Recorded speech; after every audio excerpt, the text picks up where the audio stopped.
Jadi berteman dengan orang bertakwa, orang saleh, orang baik, memberi dampak bagi kehidupan dunia dan memberi dampak kelak di akhirat. Di akhirat mereka akan memberikan syafaat. Ada satu hadis yang populer dalam buku kita jilid yang keempat, di mana Rasul menyebutkan ketika penghuni neraka itu di neraka, penghuni surga di surga, penghuni surga itu bertanya, "Ya Allah, mana kawan-kawan saya itu? Innahum yusalluna ma'ana." Dulu ketika di dunia sama-sama solat di Masjidil Huda bersama kami. Wa yasumuna ma'ana, dulu juga ikut buka berpuasa bersama kami. Wa yahujjuna ma'ana, mereka dulu sama-sama haji, kebetulan berangkat 2007. Kloternya kloter ini, nampak saya wajah. Tapi sekarang kawan kami itu mana ya Allah? Kata Allah, cari kawanmu itu, beri syafaat. Syafaat orang soleh. Ini manfaat akhirat. Tapi kan nanti akhirat ini kita juga ingin manfaatnya di dunia. Apa manfaatnya? Orang yang senantiasa mengajak kepada kebaikan pasti juga akan memberi pengaruh kebaikan dalam diri kita.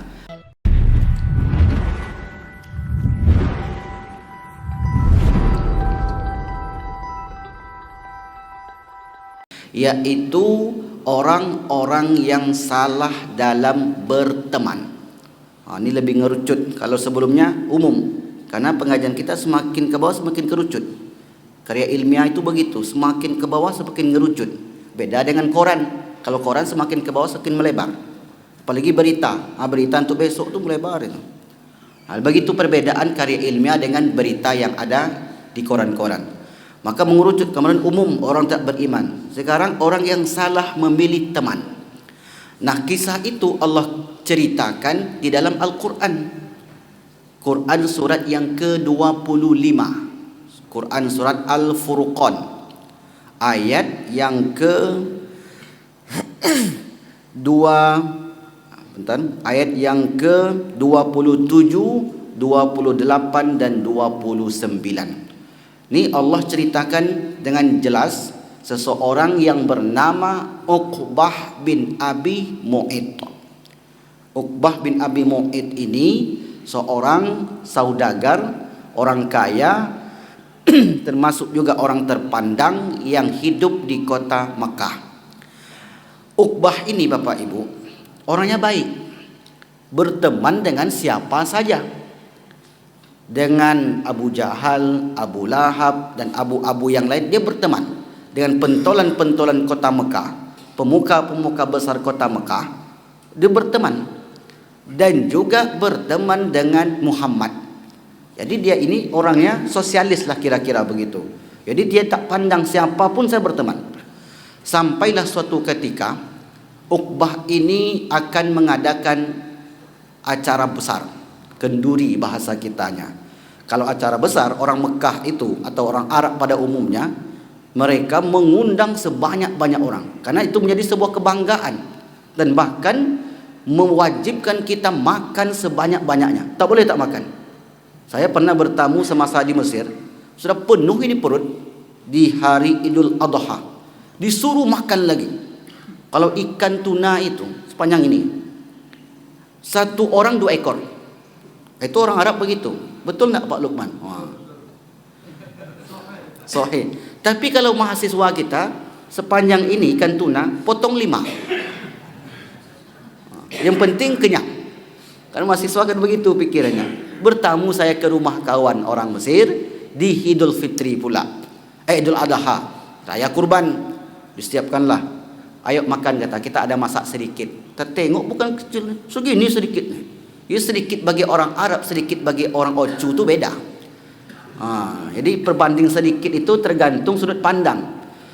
Kami tengok. Kalau ini mati kami makan nanti. Disuruh makan terus. Sampai gigi ini sakit. Begitulah orang Arab kalau sudah mengundang kita, mesti dia disuruh makan. Kalau nggak makan mereka marah. Itu yang terjadi di kisah Nabi Ibrahim alaihi salam. Jadi Nabi Ibrahim itu menerima tamu, di mana tamunya tidak menjama, la tasilu aidiyahum, tangan mereka tak menyentuh makanan mereka. Makanan Ibrahim. Nabi Ibrahim marah. Rupanya yang datang itu malaikat.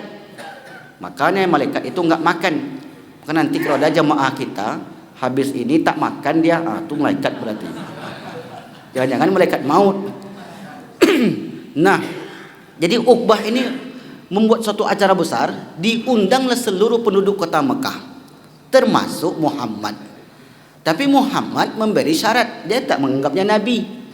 Syaratnya satu, hai Uqbah, engkau mesti mengucapkan syahadat. Apa sebab? Sembelihan yang tidak disebutkan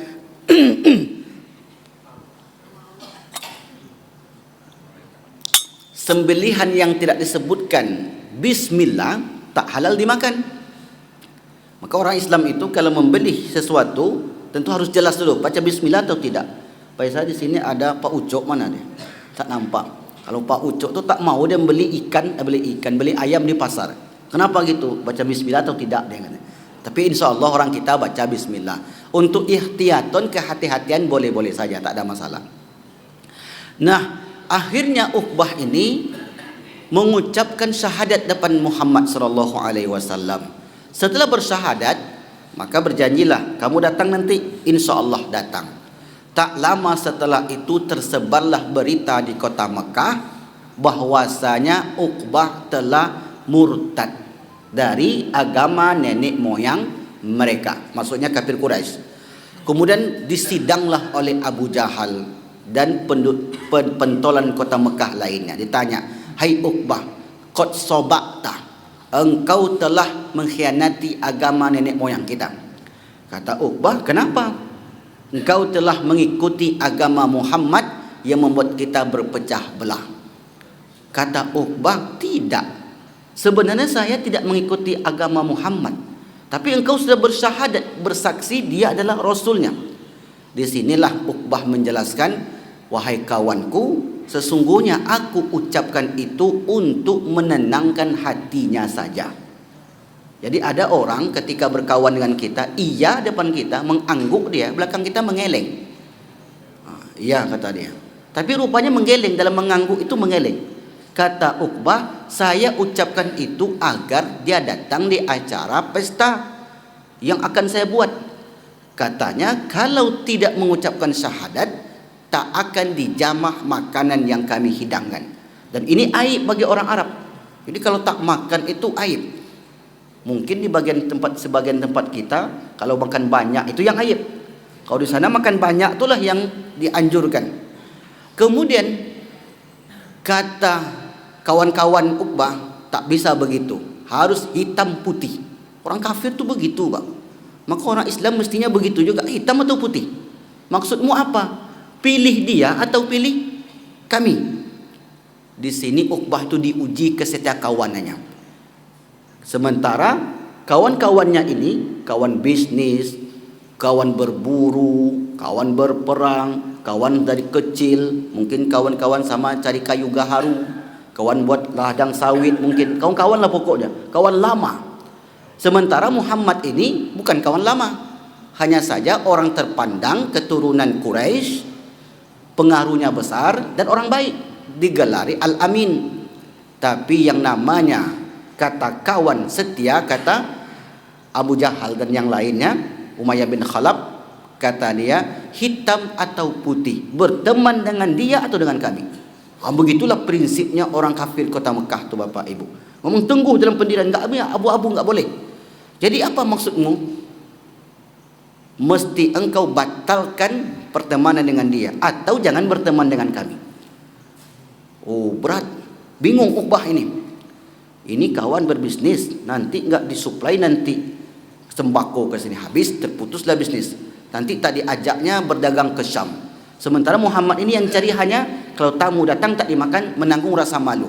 Akhirnya diputuskanlah oleh Uqbah, baiklah saya ikut kalian. Tinggal akhirnya pertemanan dengan Muhammad. Syarat yang kedua, tak cukup hanya engkau mengikuti kami, apalagi syaratnya engkau datangi Muhammad, kemudian ludahi mukanya sebagai bentuk kesetiakawanan kita. Oh, berat juga tu Bapak Ibu. Dia tahu Muhammad ini orang baik. Pertanyaannya, mengapa Abu Jahal tu begitu benci dengan Muhammad? Karena mereka ini di kota Mekah bersaing untuk mendapatkan hati penduduk kota Mekah dan orang-orang yang datang dari luar kota Mekah. Kalau keluarga Muhammad, Abu Talib dan keturunannya ke atas, ke bawah, menyiapkan minum bagi jamaah haji. Mereka menyiapkan fasilitas. Terus begitu. Mereka bersaing untuk mendapatkan hati umat, hati masyarakat kota Mekah. Sampai suatu ketika, kata Abu Jahal, tiba-tiba dari keturunan Bani Abdul Muttalib mengaku Nabi. Bagaimana mungkin saya bisa mengaku menjadi Nabi? Inilah yang membuat Abu Jahal, Amr bin Hisham dendam kesumat dengan Muhammad sallallahu alaihi wasallam. Begitu disebutkan dalam kitab Sang Yatim. Sang Yatim, sirah Nabi Muhammad yang berbentuk novel. Itu bagus sekali. Tipis, 700 halaman. Silakanlah dibaca. Tapi enak bacanya Bapak Ibu. Akhirnya Uqbah tadi mendatangi Muhammad yang sedang di Mekah, sedang beribadah. Setelah selesai ibadah, ditemuilah Muhammad. Kemudian tiba-tiba dia meludahi mukanya, persis seperti yang disuruh oleh kawan-kawannya tadi. Kagetlah Rasulullah. Wahai Uqbah, mengapa engkau begini? Ya Muhammad, saya lebih memilih kawan saya dibanding engkau. Mereka itu jumlahnya besar dan mereka ini orang-orang kuat.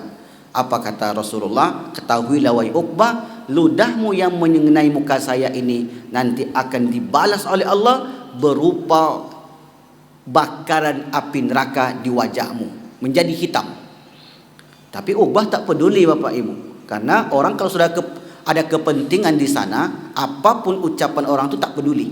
Begitulah yang terjadi dengan Uqbah bin Abi Mu'in. Habis itu pulang, mereka bertemu dengan kawan-kawannya. Setelah itu terjadilah hijrah ke kota Madinah Al-Munawwarah, karena desakan-desakan terhadap Muhammad dan pengikutnya semakin berat untuk meninggalkan agama yang didakwahkannya. Ditambah lagi istri tercintanya meninggal, disusul kemudian dengan pamannya Abu Talib meninggal. Mencari dukungan ke Taif tak dapat dukungan. Di situlah terjadi Isra dan Mi'raj untuk menghibur Muhammad sallallahu alaihi wasallam. Kemudian tak lama setelah itu, lebih kurang 2 tahun, Rasul pun hijrah ke kota Madinah Al-Munawwarah dan terjadi perang Badar. Di perang Badar inilah Uqbah ikut di barisan Abu Jahal.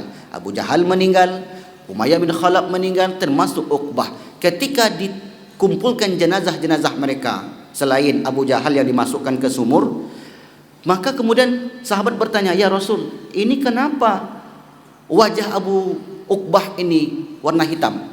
Ditengok oleh Rasulullah, inilah yang aku sampaikan beberapa tahun yang lalu, bahwasanya Allah akan bakar wajahnya dengan api neraka, berwarna hitam di bagian wajahnya. Bapak Ibu yang dimuliakan Allah Subhanahu wa taala, akhirnya Uqbah ini meninggal dalam keadaan tidak beriman kepada Allah Subhanahu wa taala. Menyesal.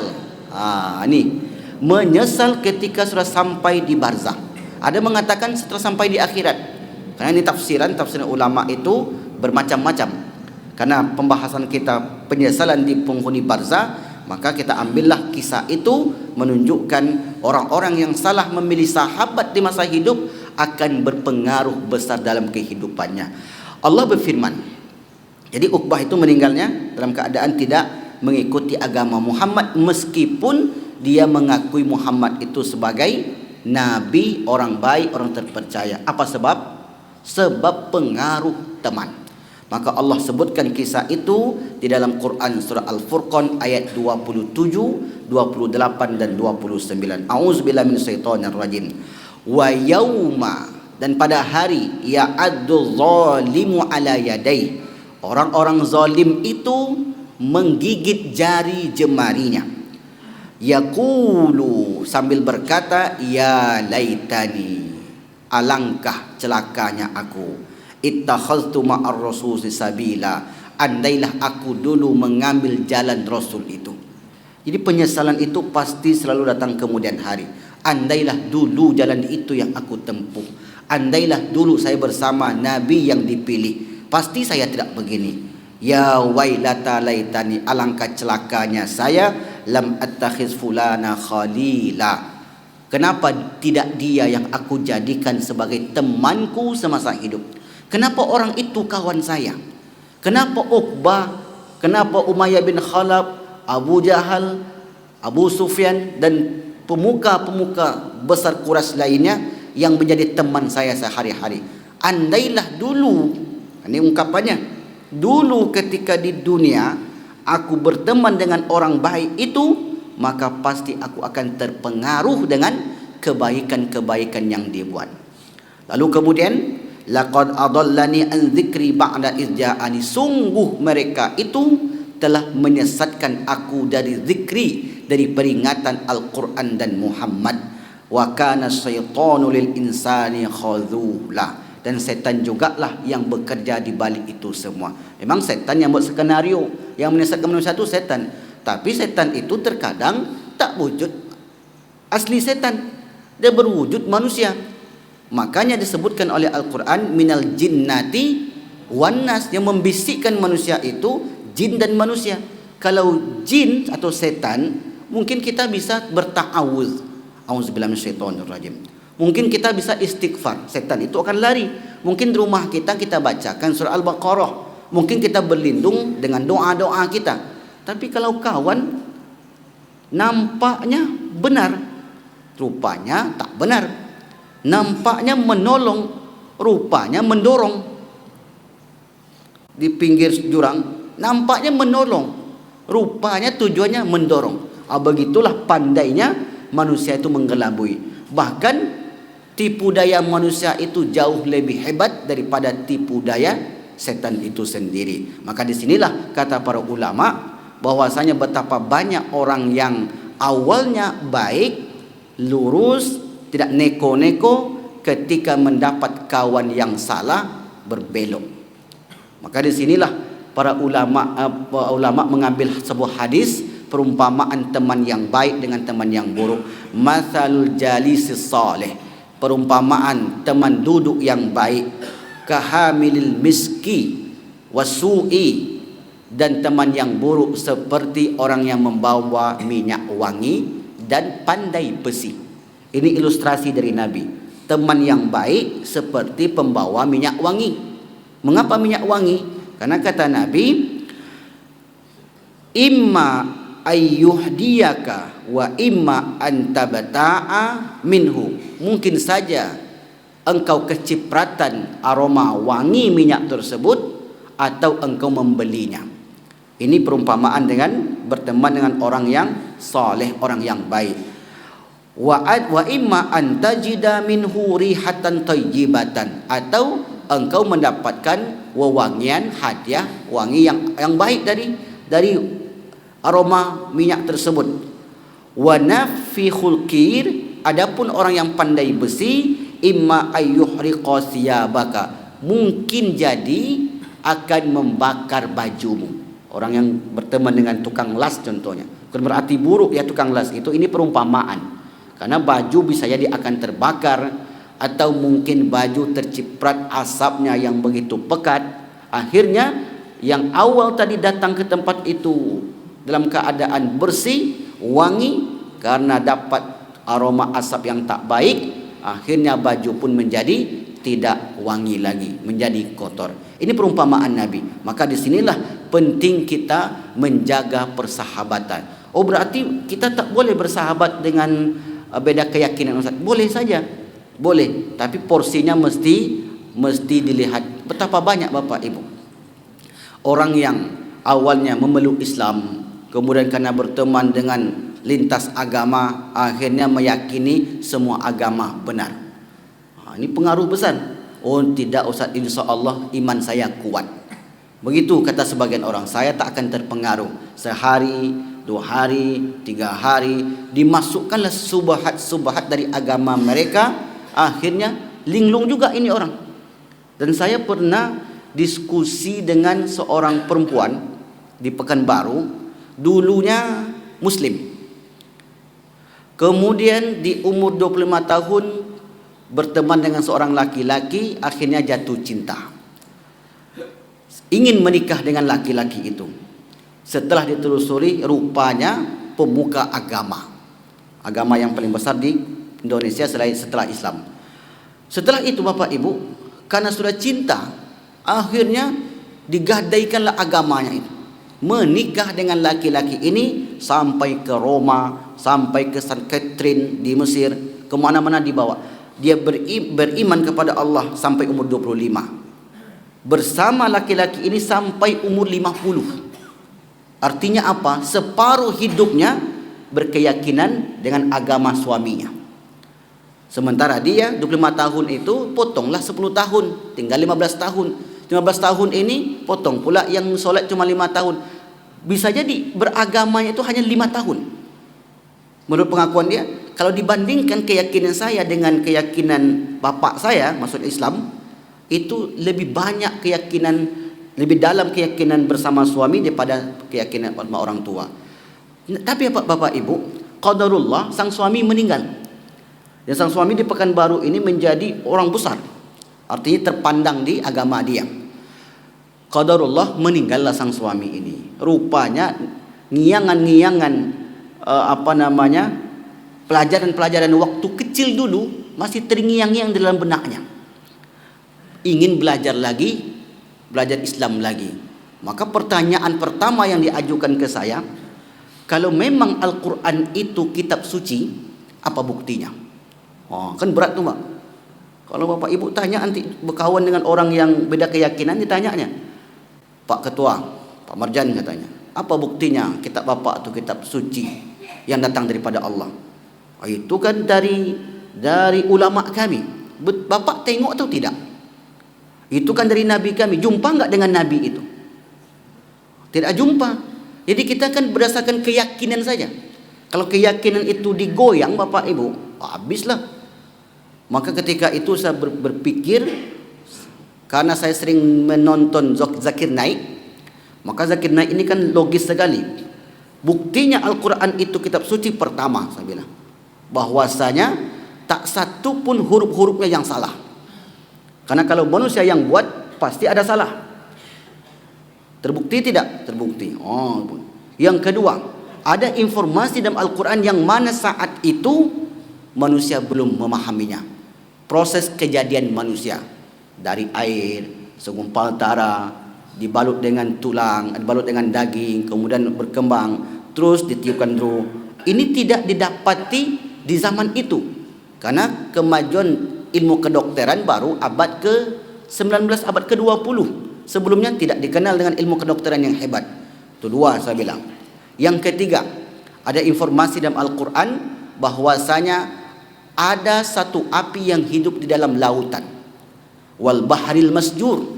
Bahril artinya laut masjur yang nyala api dalamnya. Setelah diselami oleh Asian Geographer, yaitu mereka yang suka menyelam laut, mereka mendapati api itu. Apa informasi yang ada di Al-Quran sejalan dengan kenyataan. Jadi suatu kebenaran itu adalah, ini kesimpulannya, disebut benar itu benar apabila kesesuaian antara ucapan dan kenyataan itu benar.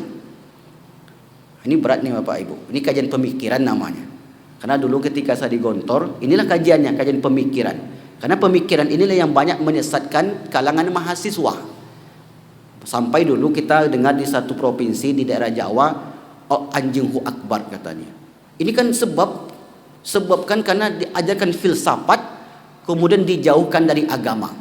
Karena di sebuah kampus, filsafat itu dipelajari harus dijauhkan dari agama. Tak boleh bawa agama. Karena nanti pasti dia akan menghalangi. Karena filsafat itu membuka pikiran kita yang tanpa kontrol.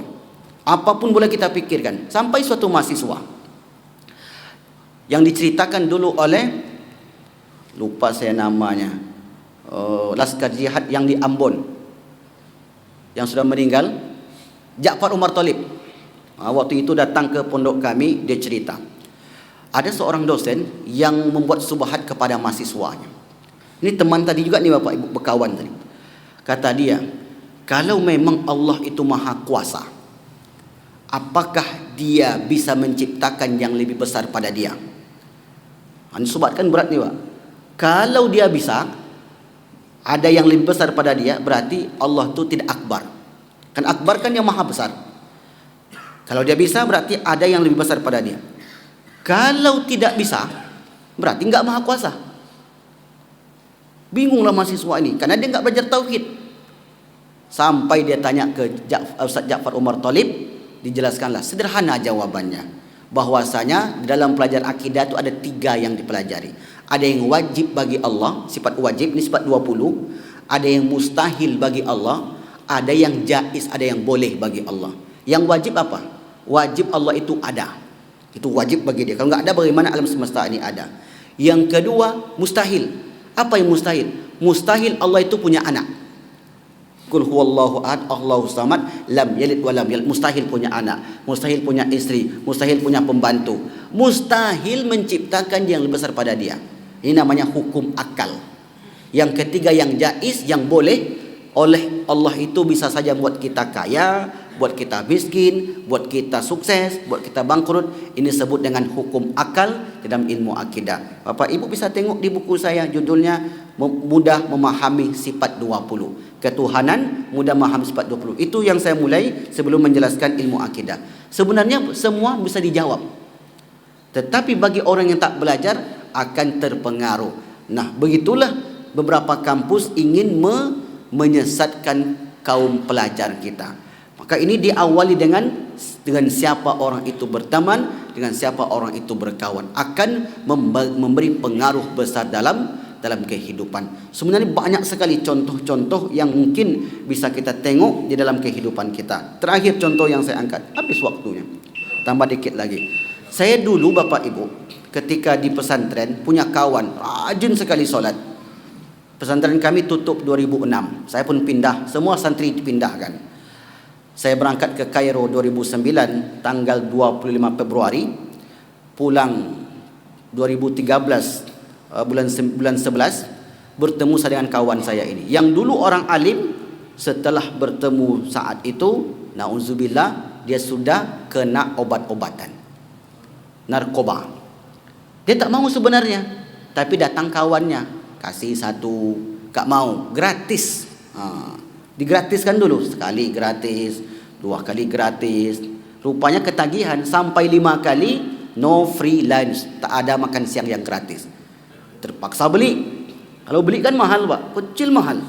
Kemudian setelah itu beli sekali, duit masih ada, beli 2 kali, berkali-kali habis juga duitnya. Kemudian minta duit ke orang tua, orang tuanya habis duitnya. Setelah itu dicurinya harta orang tua, curi emasnya, habis emasnya ini, sampai tak bisa ngapa-ngapain lagi, di rumah saja menggigil dia. Rupanya orang yang kena obat itu dia menggigil macam sakau. Saya pun tak tahu sakau teman-teman. Begini dia ceritakan. Kemudian berhentilah dia mengkonsumsi itu, sehat. Tapi butuh waktu katanya. Sudah sehat dinasihatilah oleh orang tuanya, jangan berteman dengan dia. Dia itu begini. Lepaslah, enggak berteman lagi. Nomor HP sudah dibuang, tak ada kontak lagi. Datang lagi kawan tu. Datang lagi Pak. 2 kali terperosok di lubang yang sama. Sampai dia menikah, barulah dia bisa terlepas. Karena istri terus menasehatinya. Makanya hebatnya, suksesnya seorang suami, pasti di belakangnya ada istri yang hebat pula. Jadi ibu-ibu udah bahagialah. Bapak-bapak ni hebat, kalau enggak ada ibu-ibu takkan hebat mereka. Betul tak Bu? Kurang kuat suaranya, kayak masih ngantuk. Hebatnya laki-laki itu karena ada istri yang hebat pula di belakangnya. Pak Lukman apa lagi? InsyaAllah. Apalagi Pak Ilyas, luar biasa. Kalau saya sebut Pak Ilyas, kencang ketawa aja. Hebat. Akhirnya selamat. Sampai hari ini kawan saya itu sehat karena terus dimotivasi oleh istrinya. Apa kesimpulannya Bapak Ibu dari poin yang kedua ini? Bahwasanya berkawan itu sangat besar pengaruh dalam hidup. Makanya itulah ungkapan salah seorang ulama yang bernama Athaillah Iskandari. Ulama kuburnya di Mesir. Biasanya kalau mahasiswa kita ketika akan ujian itu ziarah kubur dulu. Kemudian kita di sana membacakan bait-bait al-hikam yang dia tulis. Salah satu bunyinya adalah la tashab, jangan engkau berkawan, ma la yanhaduka haluhu wa maqaluhu 'ala Allah, yang mana ucapan dan perbuatannya tidak mendekatkanmu kepada Allah. Nah, arti ini bukan ekstrim kita, tidak. Untuk menjaga diri kita. Kita khawatir jangan-jangan saya tak sanggup nanti membentengi diri saya. Maka kita pandai-pandai. Maka kita mulai tidak memilih semua teman. Tapi kalaupun kita berkawan sekedarnya korelasi bisnis, saya tak ada masalah. Tapi jangan sampai menjadi teman seiring terus ke mana berdua. Kerana sedikit banyak akan memberi pengaruh buruk di dalam persahabatan kita. Maka dari akhirat nanti Bapak Ibu, kata Allah Subhanahu wa taala, al-akhillau yawma idzin ba'dhum li ba'din adu ilal muttaqin. Bahwasanya kelak persahabatan seseorang dengan yang lain akan menjadi musuh. Karena persahabatannya tidak diikat dengan ketakwaan, kecuali orang-orang yang bertakwa. Jadi berteman dengan orang bertakwa, orang saleh, orang baik, memberi dampak bagi kehidupan dunia dan memberi dampak kelak di akhirat. Di akhirat mereka akan memberikan syafaat. Ada satu hadis yang populer dalam buku kita jilid yang keempat, di mana Rasul menyebutkan ketika penghuni neraka itu di neraka, penghuni surga di surga, penghuni surga itu bertanya, "Ya Allah, mana kawan-kawan saya itu? Innahum yusalluna ma'ana." Dulu ketika di dunia sama-sama solat di Masjidil Huda bersama kami. Wa yasumuna ma'ana, dulu juga ikut buka berpuasa bersama kami. Wa yahujjuna ma'ana, mereka dulu sama-sama haji, kebetulan berangkat 2007. Kloternya kloter ini, nampak saya wajah. Tapi sekarang kawan kami itu mana ya Allah? Kata Allah, cari kawanmu itu, beri syafaat. Syafaat orang soleh. Ini manfaat akhirat.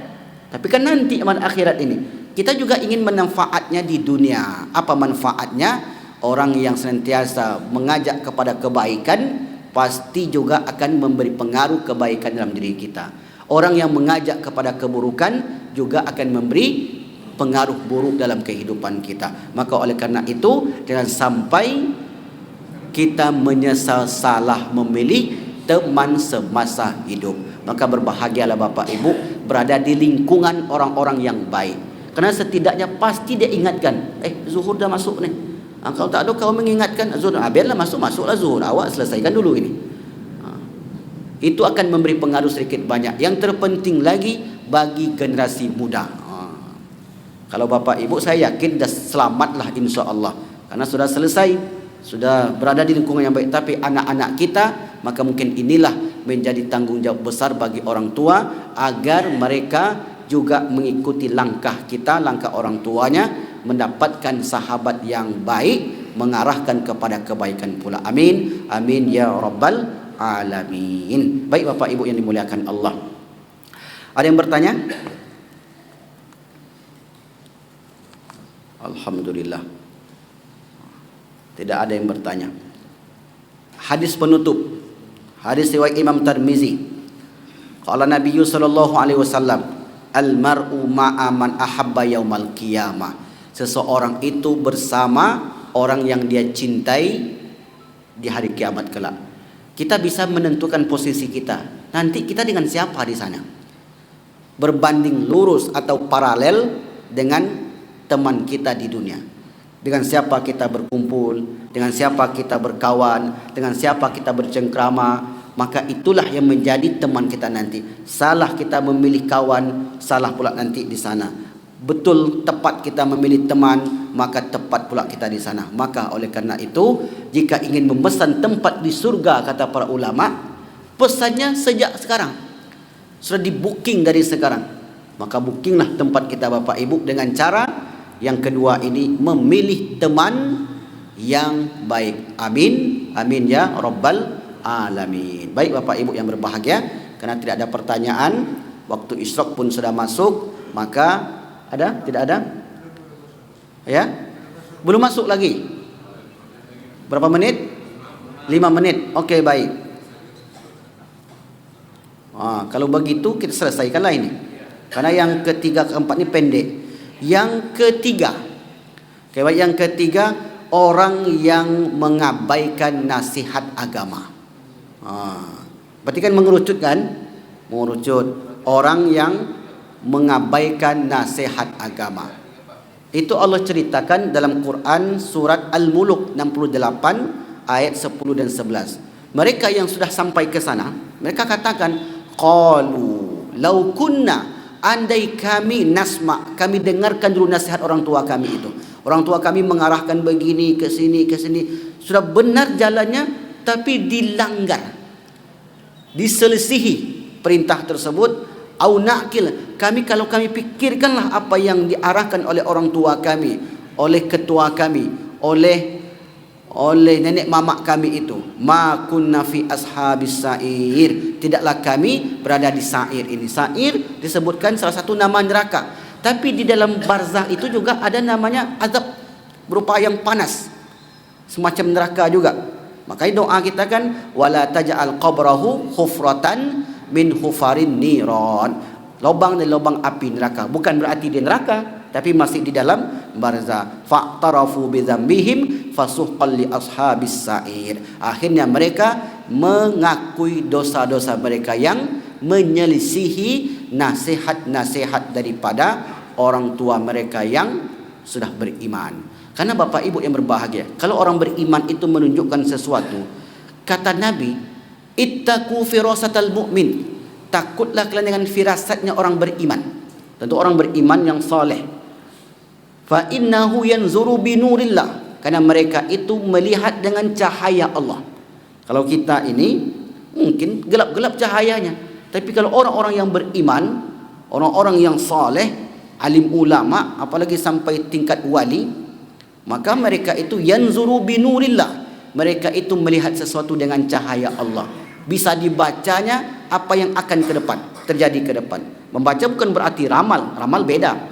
Membaca sesuatu berdasarkan firasat yang Allah berikan kepada orang-orang yang dekat dengan Allah Subhanahu wa taala. Ini yang ketiga, ini pendek saja.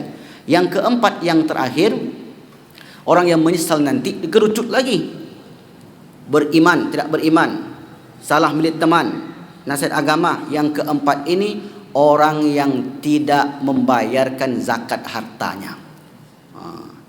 Orang yang tidak membayarkan zakat hartanya, itu disebutkan oleh Allah Quran surat Al-Munafikun ayat yang ke-10 dan 11, 9, 10, 11. Apa kata Allah? Ya ayyuhalladzina amanu, hai orang beriman, la tulhikum amwalukum wala auladukum an dzikrillah, jangan sampai harta dan anakmu melalaikanmu mengingat Allah. Wa may yaf'al dzalik, siapa yang melakukan itu, faulaika humul khasirun, termasuk orang yang rugi. Wa anfiqu, dan keluarkanlah, ini maksudnya zakat.